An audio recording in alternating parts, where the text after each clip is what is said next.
Hey there, welcome to Izzo's Place. Thirsty Thursday. Well, you may have seen the neck pour.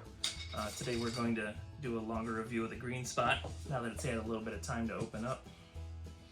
So the green spot, that's this brand, like the Sazerac company, owns Buffalo Trace, Blanton's, E.H. Taylor. So I don't know what other things they do, but this is the Mitchell & Son Distilling Company, and they have a line of different colored whiskeys, and this is the green.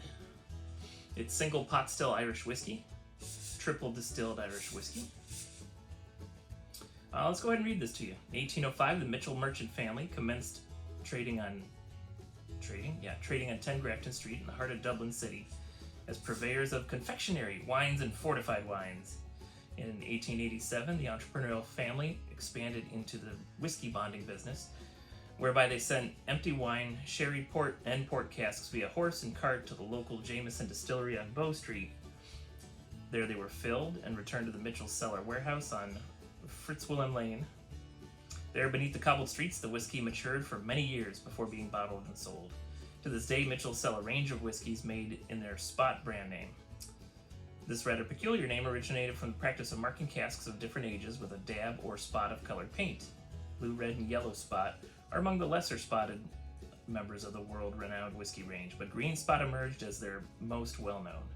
This traditional Bonder brand continues to reintroduce the world to the wonders of Irish whiskey. Enjoy and savor, as this is a true gem. And I'm not going to read the tasting notes. We'll read them later. Okay, so this is like their normal standard thing. Can't remember the MSRP. Let me check real quick. So, green spot. Okay, $75.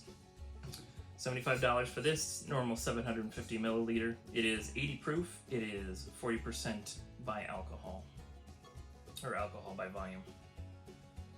All right, so let's go ahead and open this up, get a little poured.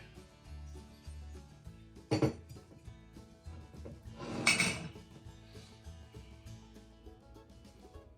my apologies. Sorry about that. Maybe I edited it out, so maybe I'm apologizing for no reason. Anyway, just for fun, I'm doing this in a Capita glass. It's very similar to the traditional nosing glass, but it's got a stem. The only benefit I can see is the other glass. Do I have any within reach? I don't have any within reach. The other glass with its little stub, if you hold this long enough, you're going to warm up your whiskey. And for me, I actually don't like things too cold, so for me it wouldn't be a problem. But if you're someone that wants that to stay cold, or at least room temperature, then you got a way to hold it without warming your glass with your hand. Let's go ahead and check this out one more time, just make sure I'm not missing anything. Nope. Okay. All right, so the green spot. So on the nose and the on the neck pour, I was getting wheat field and honey. So wheat field is a note I get on almost every Irish whiskey. And what does a wheat field smell like? I don't know.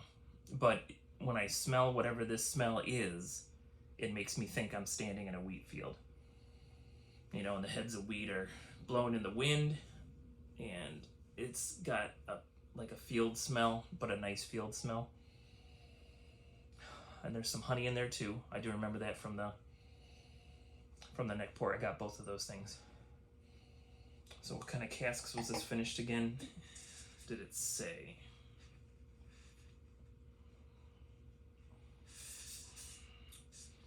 It doesn't say that it was finished in a particular cask.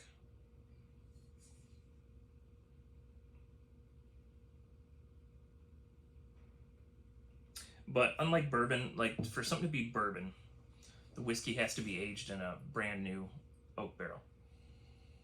American oak. So unless you're trying to have bourbon in your name, you can reuse casks. So this company sounds like they made a name for themselves.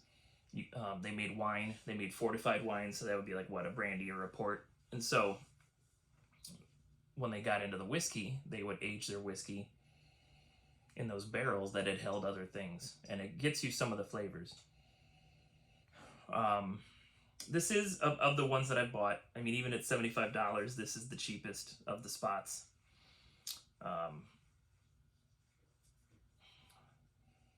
But it's still nice. I'd say if you're on your whiskey journey, I'd say getting one at least is worth it.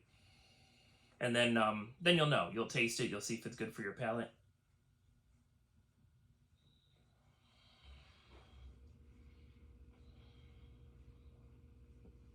You'll see if it's good for your palate, and you'll know whether you should try to get a new one after you finish it, or if you want to, or if you don't need to get another one. I don't know. And I always kind of have to give a disclaimer. So I am all about the experience. So for me, even a bad tasting whiskey is a good experience because it's something new, and I find horrible notes in it. So you got to be careful with me sometimes, but I will try to do a little better about being more objective. Like, yes, this is good. Yes, this is not as good. Because, like I said, every experience is fun for me. Got quite a bit of a hug. That's because this is my first sip of the day. So even at 80 proof, got some hug there.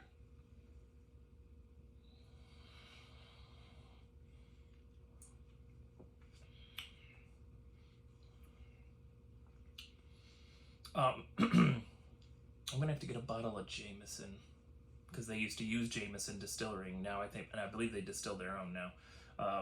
But when I do, I'm gonna do eventually a blind of the spots, and maybe I'll add some Jameson, maybe something else in there, some Tullamore Dew, and we'll see who triumphs. But I'll tell you what, the other spots, the blue, the yellow, the red, they're a little more exciting, and they're a little more expensive than the green spot.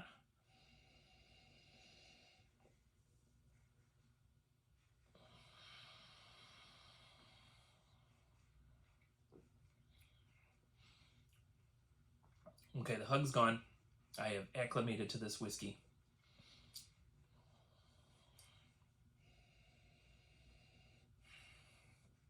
All right, so let's go in.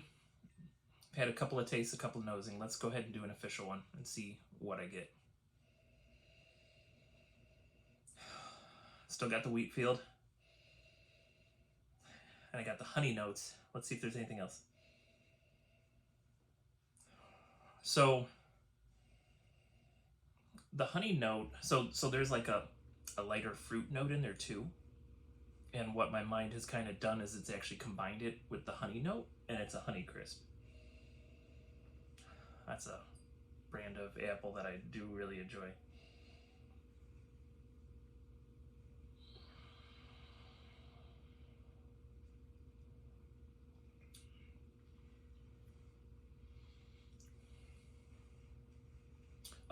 On the palate, wheat and honey, but a hint of banana that time, so that was surprising.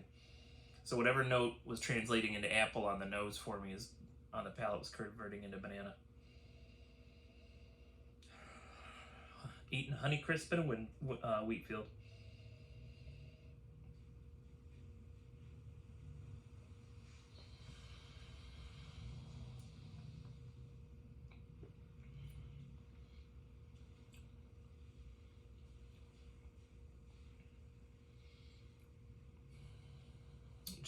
Just a hint of banana.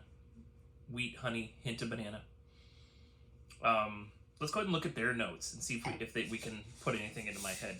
So for their tasting notes, the nose is fresh aromatic oils and spices with orchard fruits. Oh, there we go. And barley on a background of toasted wood.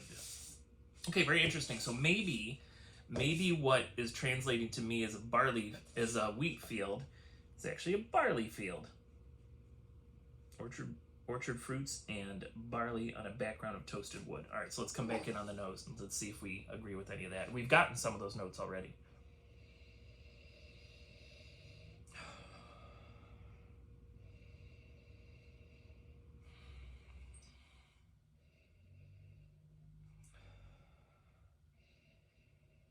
So I get a hint of the toasted wood now. And it might be because I know to look for it now. What else do we say? Oils and spices, I don't get that. I don't really get that on the nose. Maybe a hint of spice, no oils though.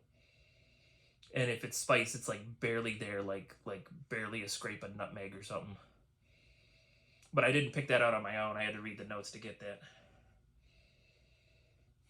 All right, let's see what they have on the palate, and then we'll taste it again. Full spicy body, a hint of cloves. Huh, I didn't get any cloves. Along with fruity sweetness of green apples, rounded off with toasted oak. Okay. All right, so they're saying spice, cloves, green apples, toasted oak.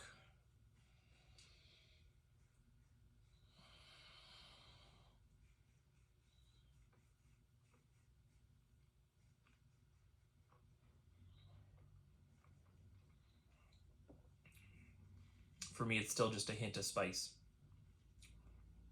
Just the barest hint of spice. But I am getting a little bit of cloves. Okay, I'm back. I had to take a phone call. Anyway, where on earth were we? I think I was about to taste the palate again. I did. So spicy, hint of cloves, green apples, toasted oak.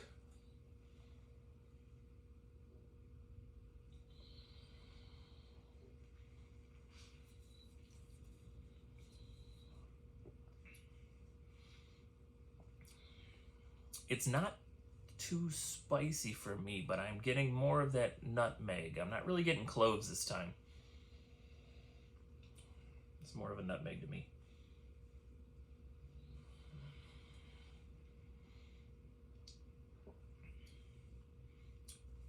Boy, howdy, do I get green apples now, though.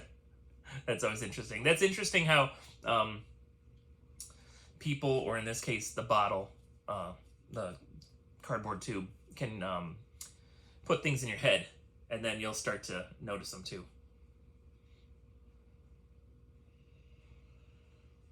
Okay, let me look at the on the finish. Lingering flavors of spices and barley. I wasn't really getting anything on this finish, but let's try it again. Well, let's hit the nose. Yeah, I'm still eating a Honeycrisp in a wheat field. Did they say spicing on the nose? Oils and spices. Yeah, hint of spice in there. Hint of spice, hint of toast.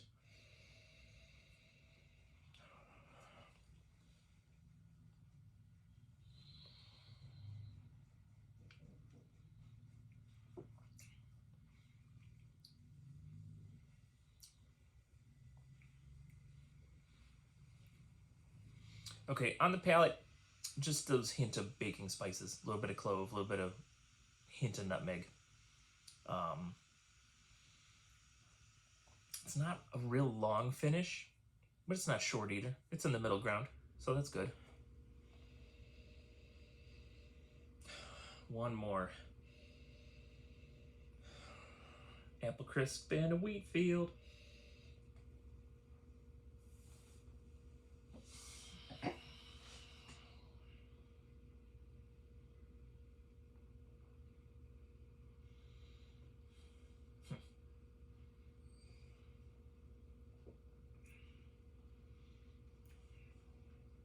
Okay, the spices near the end are coming out a little more, but they're not super specific.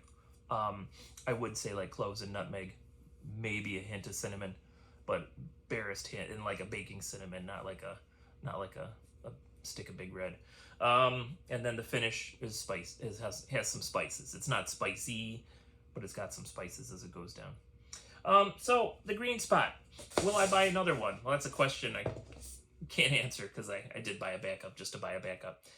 So we'll have to wait until I drink through at least one and see my opinion on it. $75, that might be a little bit more for your budget. I got a Jameson Black, which is I can't remember, is that like a double barreled? I can't remember what it is, but I got a Jameson for like $35 and it was very good. It might be better than this. I got a Jameson Orange, which is it's a little lower in proof. It's almost like drinking an old fashioned without having to mix an old fashioned together. But that was like $22. So I might have to get a couple of other lower level Irish whiskeys and just blind this against it and see if it stands out or see if that price is worth it. $75, like I said, if you're on a whiskey journey like me and your budget allows you to just buy stuff to try it, which mine does temporarily, praise the Lord, and I would say it's worth buying at least one. If you're more of a budget conscious whiskey drinker and you're watching these videos to see whether or not you should pull the trigger on something, you might want to wait. Find a buddy that's got one and try it. Find a pour at a bar and try it and see if you like it, and then you might decide it's worth paying the $75 for that. And of course, that's retail, $75 retail. I don't know if there's a secondary market for this and what it would be if there is. But that is the long review for the Green Spot pot stilled Irish whiskey. All right, so far we've done the yellow, and so now we've done the green. So next few weeks I'm going to try to get the red and the blue and the red. And then after that, we'll do a blind flight, and because I got the gold too. So I forgot. So this is a special anniversary one. I don't know how easy it is to get that, but the retail's not bad. Retail's like a 114 on it, but on the secondary, you're like 250 and up. I'm trying to find one around $150 if I can, but I don't really need a backup of that. I got a backup of the other ones.